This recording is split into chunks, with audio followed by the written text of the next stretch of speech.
Okay, it finally happened. I got nominated for the ALS Ice Bucket Challenge by one of my former players. She used to be one of my favorite players, but I'm not sure how I feel about her now. The Megan Geldenek, who is the goalkeeper on the women's soccer team at the Ohio State University. So this is courtesy of her. I really have big problems with the whole challenge in itself. It seems like a very much a first world issue that we are wasting perfectly good ice on trying to get out of donating $100 to a worthy cause.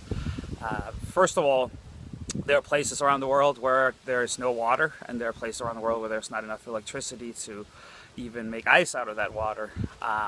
But more importantly to me, there are only really two reasons to use ice. One would be for the occasional injury that happens to an athlete when you need to reduce the pain and the swelling. And then far more importantly, of course, it's to keep beer cold.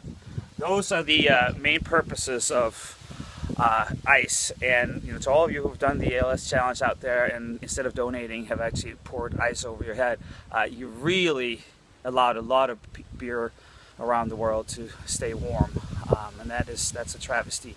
So I was trying to figure out, why would people want to do this? Is there another reason why we could use ice? And then this morning I went to hot yoga, and as I'm fighting my way through it, just trying to barely stay alive, and I'm drifting in and out of consciousness, I realized that there's another purpose of ice, and that is it can bring me back to life when I have a heart attack in my next class. So to test to see if this really gives enough of a shock to the system that I don't need an AED or a defibrillator, I'm going to ask my assistants, Alyssa Bombasino, Tyler Bombasino, to pour the ice over my head.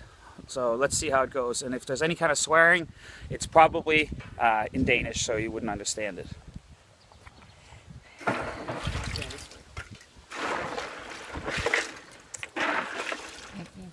No, you don't.